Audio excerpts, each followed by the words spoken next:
talking about neuroplasticity in today's episode. Did you know that your brain literally is neuroplastic? That means that it can change. You can rewire. You can change your train of thought. You can change the way the information moves through your brain. You have the ability to do this.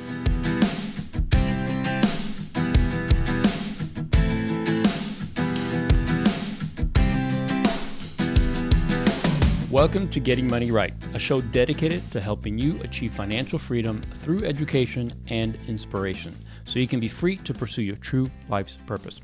We are your hosts, Leo Saba and David Thompson, and on today's episode, we're going to talk specifically about the process we go through when we desire to make a change to our finances or any other area of our life. Change is how we improve our finances. We save more, we spend less, we make adjustments. This is change. That's right. We're talking about neurologically changing the way your brain operates, changing the way you think, forming new habits. We're talking about neuroplasticity in today's episode. Did you know that your brain literally is neuroplastic? That means that it can change. You can rewire. You can change your train of thought. You can change the way the information moves through your brain. You have the ability to do this. And I'll tell you this, the brain doesn't love change. No. The brain likes sending information down the neural pathways that it's already built. Yes. So if you're going to change direction, if you're going to rebuild your brain, if you're going to change and build new healthy habits in your finances or in your physical health or in the way you think and in your relationships, it takes energy. It takes time. Mm-hmm. You have to project into the future. So we're going to talk about how to do that, how to build a healthy plan and a strategy to get there.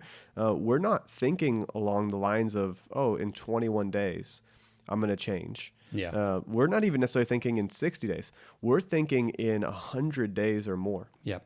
What is it going to take? If I'm going to make a real change, then I want to have a 100-day plan. Mm-hmm. And I want to be thinking further out. The 21-day plan is great. It'll get you started. But if you don't start with a long-term commitment to a real change, then you will get stuck. And so we want to be projecting out and sharing a little bit about how to change your brain and personal behavior in this episode.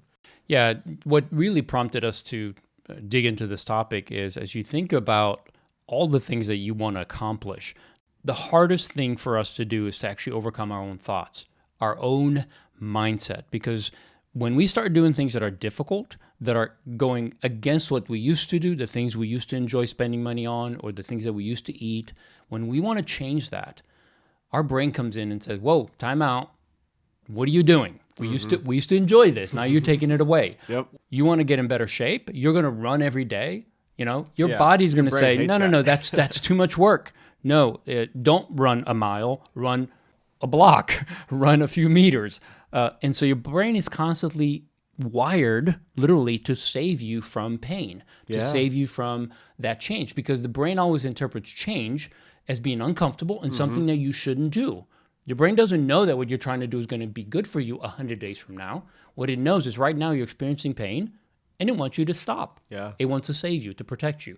But in order to experience long-lasting change, your neural pathways in your brain needs to change. Where if you constantly went in one direction and it was easy for you, but that brought you into a place where you've suffered some consequences, maybe it's financial, maybe it's physical, and you want to change that, then that highway in your brain needs to be cut off and a new highway needs to be built. So that's really what we're talking about. It's scientific, it's psychological, it's neurological. That's right. But it is something that we need to be aware of because this is the process we go through. And a lot of times when David and I have coached people, this is what we run up against. The resistance is not that people don't want change, is that change is difficult. So we need to approach it from the perspective that's going to make us most apt to actually succeed, which is to look at all of it and realize how it's working for or against us. That's right. I was meeting with actually some students this week and just teaching them on their identity and on their strengths and on their natural giftings and their spiritual giftings from a biblical standpoint, but talked about how the brain begins being formed about 45 days after conception. Basically, you're the size of a postage stamp in your mother's womb, and the brain begins to be formed, and for the next 120 days, after 45 days, for the next 120 days, there are 100 billion nodes that are created in your brain. 100 billion. These That's are little incredible. connection points. And each of those 100 billion nodes makes 15,000 connections with other nodes. So those are the axons that go out and leap. They go out from one node into another node to connect all of these dots. And that's where the information flows through your brain. And so those connections and that formation is happening even after you're born. Some of those axons are still being created. And then as you grow up, you have the ability to shift the way to literally create new pathways in the brain. For the next 30 or 40 years, you're building, you're creating, you're moving. And then after about 30 or 40 years, your brain takes the areas where you're not moving information, where things are slow and where things aren't going, and it begins to tear that down and move it over to the places where you're operating at full speed and you're going really fast, and effectively adding like a fourth lane to a 3-lane highway so you can go even faster. Yeah. Your brain is always changing. Your brain is always moving. Your brain doesn't love the idea of change. Like you said, Leo, your brain wants to protect you. It wants to keep things safe. It wants to just not experience pain. So if you want to form a new habit, you have to be intentional. You want to build a 100-day plan. You have to make a commitment. Yeah. You have to make a long-term commitment to this change. That's a big deal. You have to set new expectations and realize this is going to take some time. Leo, when we did our 7-week workshop, I think originally it was 8 weeks, and we eventually took it down to 7 weeks, but 8 weeks is 56 days. 7 weeks is 49 days. And we were teaching people, we're getting you started with brand new ways of thinking, where we physically had people write out their expenses.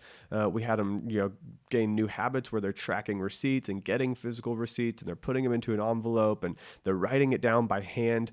We were training them, talking to them about how to shift the way their brain thinks. And after 49 days, the journey had just started. We're like, guys, this is going to take time, but if you will make these changes, your brain will shift in the way that it thinks, and it will change the way that you behave in the future, where you're going to see a spending opportunity and your brain's going to say, no, I know I would need a receipt. I know I'd have to track this by writing it down. I know I'd have to see it in my budget, and I know I'd have to communicate it. If I'm married, I have to communicate with my spouse, and it would cause you to change the way you act based on the way you think and the habits that you form. So all of this matters. We want to teach you today how to make some pre-commitments and plan for the triggers that are going to cause you to do the old things that you've done. They're going to trigger old habits and old neural pathways, and how to identify those triggers, create new behaviors that will create some new neural pathways. Yeah, because we really are talking about, I know that we talked about this before, about creating habits, right? And that's really what we're doing, is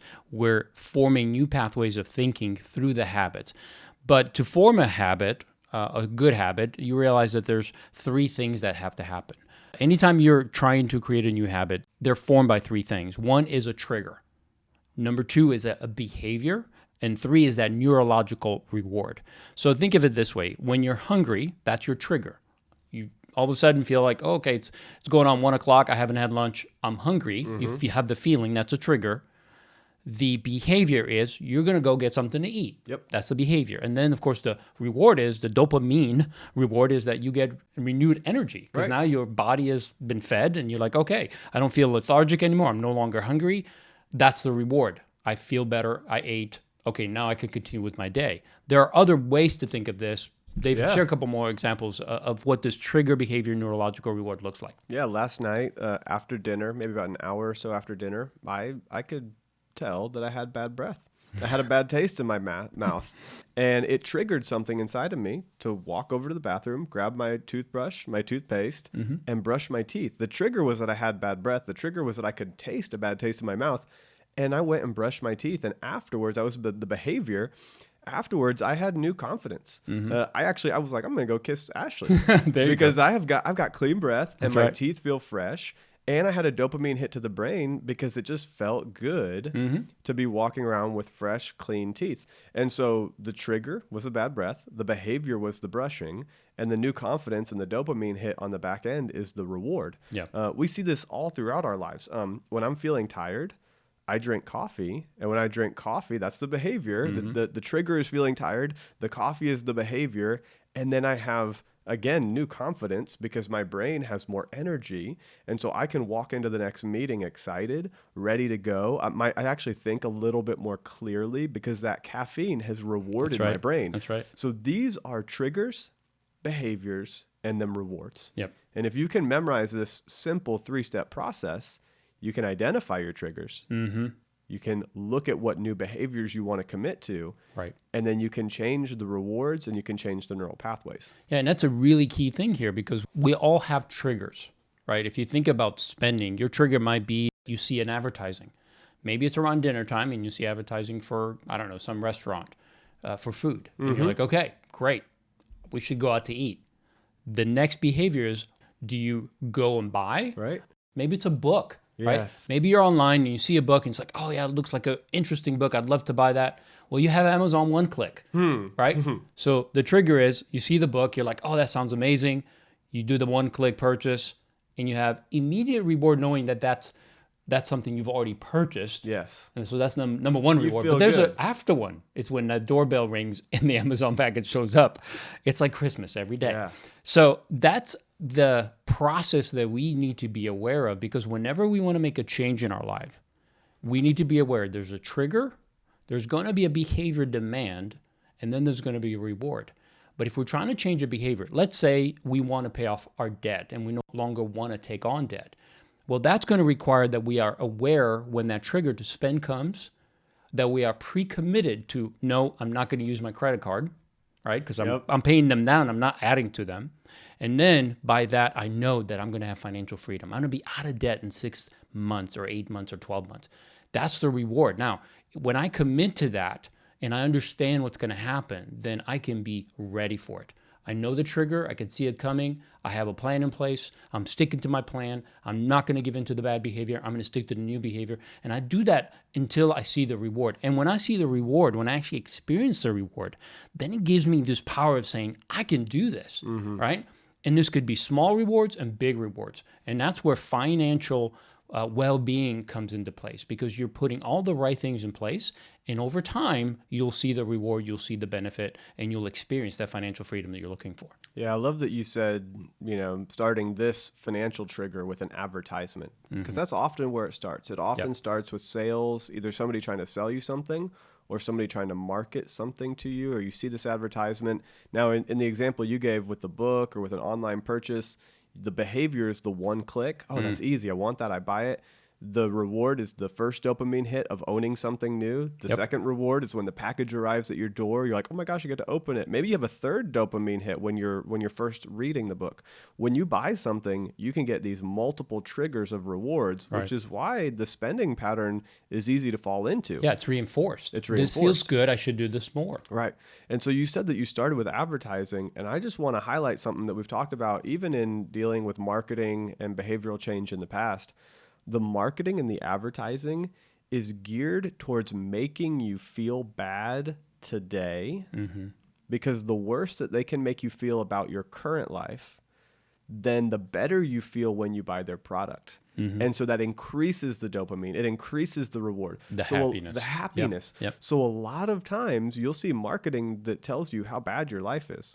You'll see marketing that says, hey, you're not happy until you have this bag of Cheetos in your hands, or you're not happy until you've had a sandwich from our shop, or you're not happy until you have this kind of car.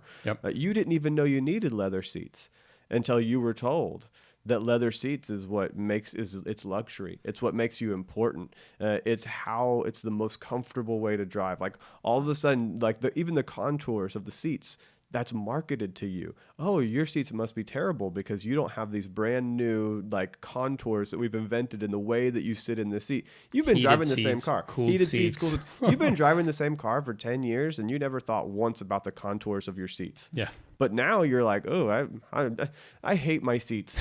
You're like, and you've never once thought about it in 10 years, and now you're complaining about your seats. If they can make you complain about what you have today, if they can make you discontent, or afraid, or whatever. Oh, yeah. It's to create a situation where you're looking and seeing a problem, to identify a problem that may actually not be a problem, but they're going to pose it in such a way that you're going to look at it in a new light to say, wow, this is a problem.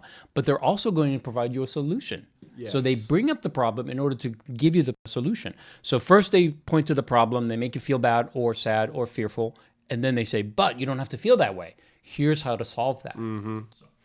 Yeah. So, okay, let's go through and begin to deal with, now that we recognize that trigger, the behavior, and the neurological reward that comes and the pathways that are built.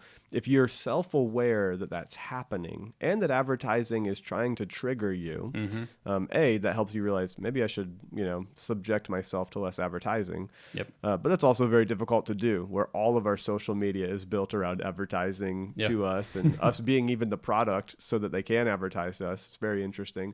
But let's talk about how you begin to break some of these cycles and how you begin to rethink about this. So the first thing that you have to do is you have to pre-commit to a new behavior when the trigger happens. Right. And I may even take that a step back. Really, the first thing you have to do is recognize the trigger. And that trigger may be every day at 11:30 a.m. you're hungry for lunch, or noon or 1 p.m. So you know that trigger is going to come every day at the same time. Yep. You have to pre-commit to a new plan. So the first is recognition. The second is the pre-commitment. And then the third thing is you've got to write that pre-commitment down. If you write this thing down, it begins the process of interrupting the neurological pathway. Yes. Because now you're saying to your brain, hey, brain, get ready, because I'm writing this down physically. This is going to be stored in my brain somewhere. My brain is going to hold on to this because physically with my hand, I'm writing a new habit. I'm writing a new plan. And then you build some strategies as to how you'll respond in the moment. So you have the new commitment, you have the new strategies. And if you activate that new behavior, now you have one data point in your brain of a new neurological pathway. Now, you still have probably 99 data points the other direction. So now you've got to slowly shift and add more and more of this new behavior onto that trigger. And as you begin to add this new behavior and stop doing the old behavior, all of a sudden you have some real change where your brain automatically moves forward towards the new behavior and the new reward. I like to kind of envision it this way. It's like tearing one wall down while you're building another. With every brick of that old wall, the old neural pathway that you're tearing down, you're building a new one. So with every success you have, if it is, let's say, from now on, you're going to pack a lunch so you're not spending as much on eating out. Okay, so every day you're going to pack a lunch. 5 days a week, you're going to pack a lunch. When that lunch comes, you're either going to grab for your sandwich, that the brown bag that you took, or you're going to be tempted to say yes to your friends who are going out to eat, your coworkers. But if you choose to say, nope, I've made a commitment, I wrote it down, I'm going to do this. With every time you succeed to sticking to that plan, to your pre-commitment, you're putting one brick on that wall. And every time you do it, it becomes stronger and stronger and stronger, to the point that 100 days on the road and beyond that, it's not hard for you. It's just something you do. Now, that doesn't mean you should never go out to eat, that you never could do that. It's just not a normal thing that you do. It's not a trigger that's just going to automatically make you do something, and the behavior is now positive rather than negative. Yeah, this happened to me with soda, and I had gotten into the habit of every day just having one soda a day. So typically it'd be a Dr. Pepper at dinner time, and that was just my habit. And it wasn't dramatically affecting my health. It wasn't dramatically affecting my weight or anything, but I just recognized, I don't know, I guess, you know what? I probably watched one of those documentaries about sugar. I think that's what happened. Which is healthy, I guess, but it caught my attention. Oh my gosh, sugar's actually pretty bad for you. And realizing how much sugar was in that can of soda and all that. And so I created a pre-commitment that I wanted to drink less soda. Doesn't mean I was going to throw it out forever and never have any, but I was like, you know what? This is important to me. I want to change my behavior. So the first thing I did was I recognized when I would usually drink soda, which was usually at dinner. And then I created this pre-commitment and I said, okay, what's an alternative? Because I know when the trigger is going to come and I know what the reward is. It's the feeling, like the carbonation versus regular water. I knew it was going to be hard for me to switch just to regular water direct from sugary soda. Especially because you have the sugar and the carbonation and the experience is different. And so I began looking for alternatives and I ended up, it was hard at first, but I ended up finding just carbonated water, and sometimes with a hint of flavor, a hint of blackberry, a hint of, grapefruit, fill in the blank, lime, cranberry. And it would give me that a little bit of that same reward of that bite because the carbonation was still there. And my pre-plan was when I went to the grocery store, I purchased those so I would have them ready for when that trigger came.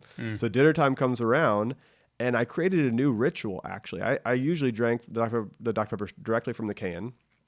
And what I did is I would get out a glass and I would pour the new soda water into the glass so I could see it bubbling. I could have this experience. And this is minor. It's kind of silly, but it became a new experience, a new ritual where I'd pour it into the glass and I would drink from the glass instead of the can. And I was intentionally trying to create a new reward pattern, a new ritual for me to step into and be excited about. Hey, I can't wait to pour that soda water into the glass, see it bubble. I'm not saying everybody's going to love that plan for their life change, but in that moment, it helped me dramatically change where I go to. And now that I've made the bump from carbonation and sugar to just carbonation, now I can go from carbonation and water to just straight water. Right. And it's a whole lot easier. So I made a scaled step down from sodas. Doesn't mean I never drink soda, but I made a scaled step down to where it's very easy for me to say no to a soda.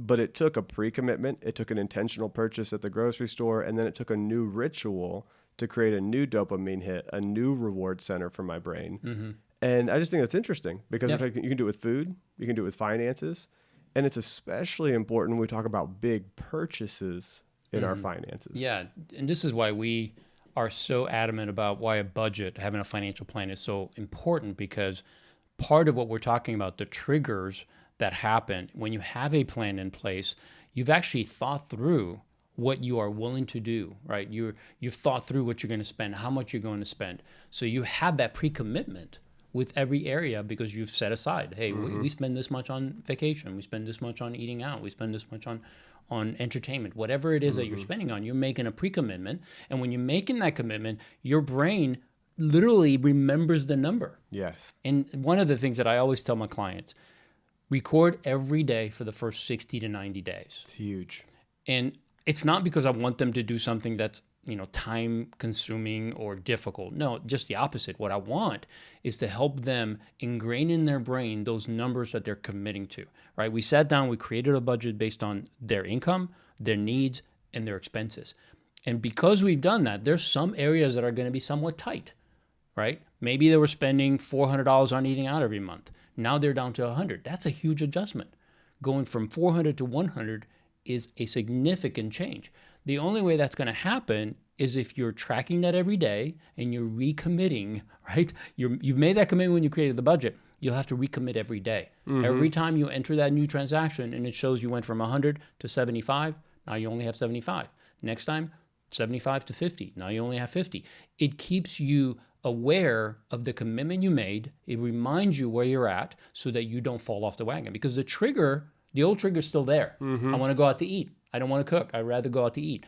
And that trigger's there, but if you've made a pre-commitment and have a plan that helps you to see it, then it reminds you of what the reward is going to be. The reward is, we're going to get our finances in order. We're going to pay off our debt. We're going to be able to take that vacation we've been wanting to take for the last 10 years. Oh my gosh, yeah. So it's the reward always has to be connected to a stronger emotion than the immediate dopamine rush you get. There has to be this huge reward. For my wife and I, one of our biggest goals was, as we're getting our finances in order, to be completely debt-free. And that's meaning having our mortgage paid off as well. It was one of those things that we consistently put in front of us. Every time we wanted to go over our budget, every time we wanted to buy something new, we always had to go back and look at the budget and say, yes, but will this keep us from paying off our debt, our mortgage by this date? And if it was yes, then it's like, okay, then we can't do it. Because paying off the mortgage and what that was going to help us do in the future, to be able to cover our kids' college education, to be able to have money to pay for the weddings, to be able to help them as they're stepping out on their own. All those things were important to us, much more important than the immediate gratification of buying something. So because we kept those ahead of us and in front of us, it continued to reinforce that the reward of sticking to this new plan was more meaningful and much greater than the immediate benefit. So we stuck with it until it became a way of life. That's right. The other thing that was really surprising to us is because we did it for so long and it took us 8 years to pay off that mortgage, when we finally did pay it off, it wasn't like, oh, great, now we have all this extra money. Let's go spend money. No, it was, hey, now we have all this extra margin. Like, what cool things can we do with it? And so we learned to live and increase our margin because it was a way of behavior. There was these new pathways that said, this is a much better way to live. And by the way, we didn't need all those extra things. They were just impulsive triggers that led us to spend money that didn't really bring happiness or fulfillment. Not to the degree that we had by having the financial security and the benefits that came from having that margin. So that's right. If you want to dig further into the importance of tracking expenses, which Leo and I, this is one of the foundational things that you have to do when you're first building a budget, Yes. when you're first changing your behaviors. Go back and listen to episode 85 and 86. We called it the financial superpower. Tracking expenses is a financial superpower. And the reason it's a superpower is because it changes your behavior. It creates a whole new habit. There is a trigger. We talk about what the trigger is in there to begin tracking. We talk about the behavior so that you actually write it down. And we talk about the rewards in that episode. And if you begin to track, it will change your life. This is why Leo and I spend so much time talking about tracking and budgeting. And as you make those good decisions consistently over a long period of time, you have all this margin, which frees up your brain to focus on other things. So we say, understanding your finances so you can be free to pursue your true life's purpose. That's our heart. We want to get you financially free, where you have the margin, where your brain is operating on all cylinders financially, so that you can pursue your true life's purpose, so that money isn't bogging you down, where you set up these automatic triggers in the brain, automatic behaviors that give you automatic good rewards that lead you into margin. And it all fits in that overall financial plan that Leo and I always talk about, is that you save before you spend, you spend on purpose, that you build financial margin, and then you invest wisely.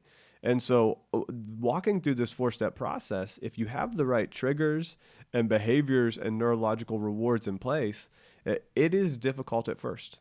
It takes 100 days to build this habit.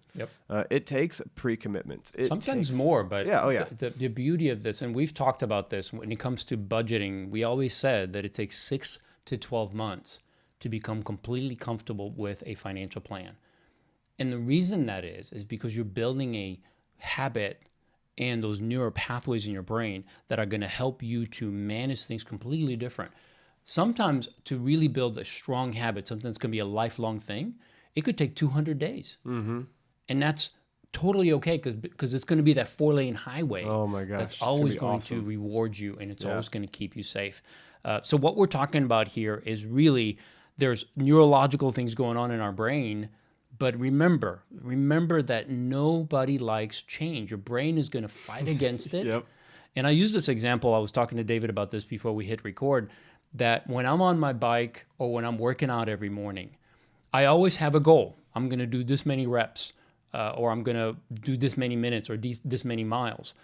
And my brain, as I get tired, as I'm working at it, my brain will say, hey, I know you set a goal for 40 reps, but you're at 25 right now, and I don't see you making it to 40. Like, you're already in pain. By the time you get to 30, you're probably going to be completely exhausted. So let's set a new goal. Let's set a 30-rep goal for this set.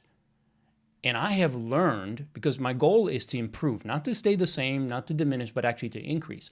So my goal is whenever I hear myself say that or think that, right? When I think that, when my brain starts screaming out, hey, that's too much, I'll go beyond what the brain says. So if the brain says, hey, I think 30 is more reasonable, I'll actually go to 40. But maybe I was overzealous. Maybe I thought 40, I can do it, but at 25, I'm already like fighting to get to the next 5-6 reps. But I'll go beyond whatever the brain says. So if the brain says, I think 30 is enough, I'll go 32 or 35, or I'll go to 40.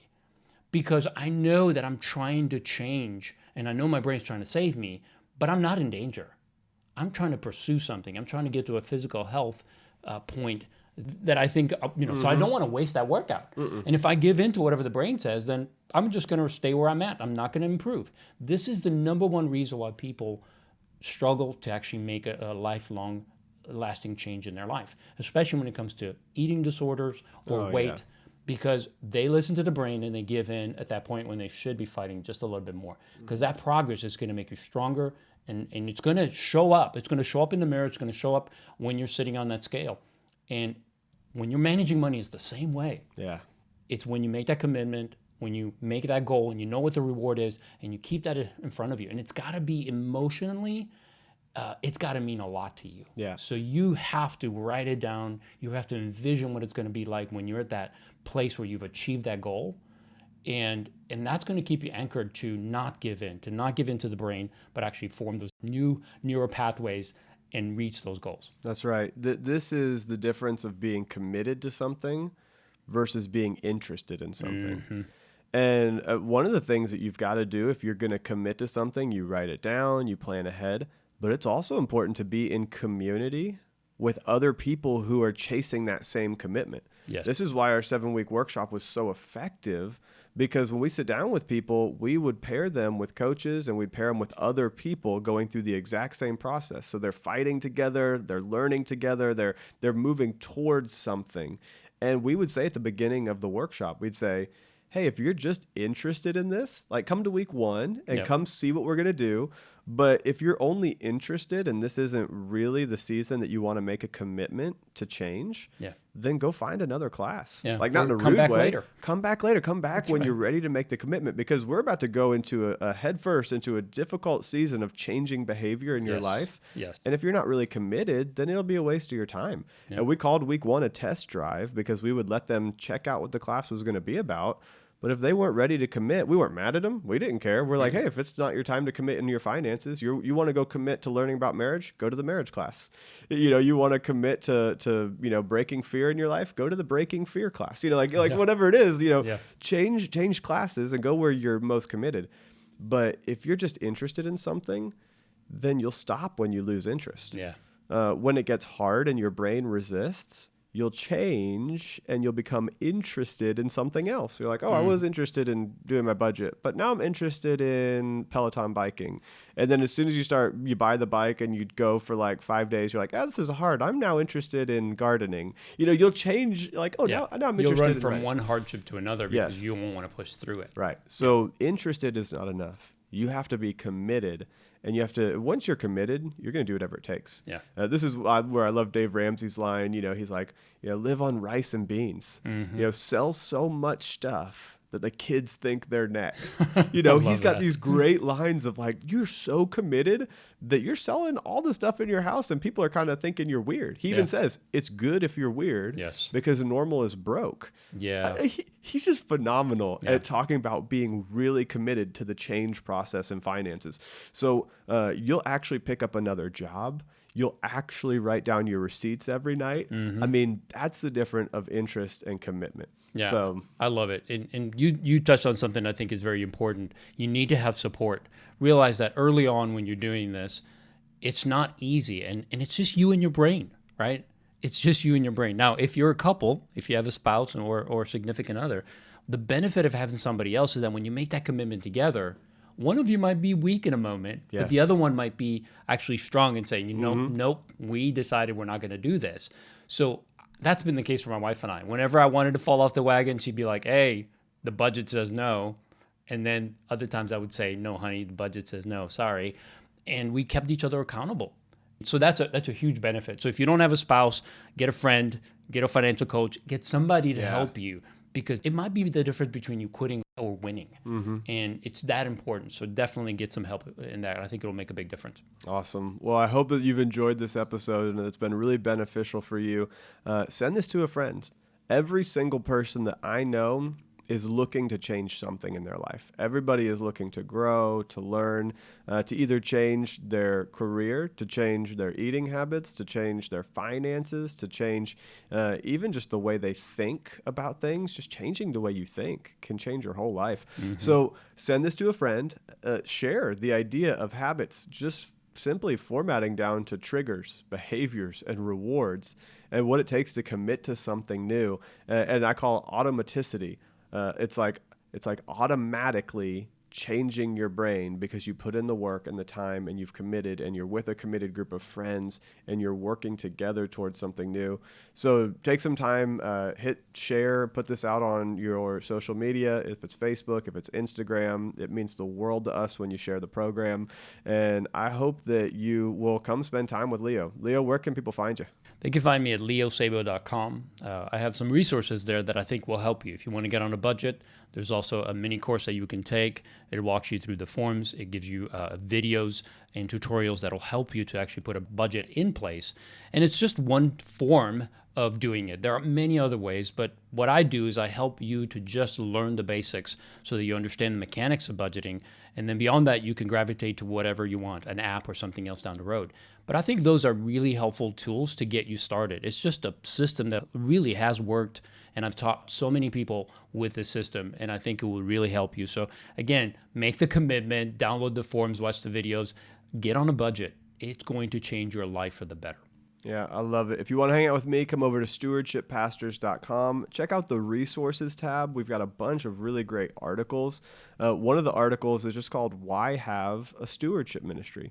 And it will help a church understand the importance of serving their people in this area, helping the congregation understand what it means to be a good manager, and to begin tracking expenses, to begin stewarding financial resources well, but not just finances, stewarding every area of your life. So check out the article, Why Have a Stewardship Ministry?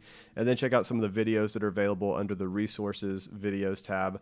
And, of course, I'm going to encourage you to check out the book, Jesus on Money. Pre-order that. The progress is going great, and I can't wait to share that with everyone. And overall, we look forward to seeing you next time so that together, we can keep getting money right.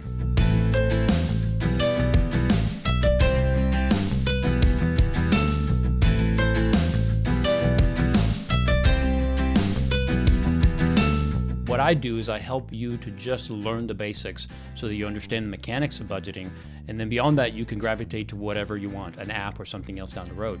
But I think those are really helpful tools to get you started. It's just a system that really has worked, and I've taught so many people with this system, and I think it will really help you. So again, make the commitment, download the forms, watch the videos, get on a budget. It's going to change your life for the better.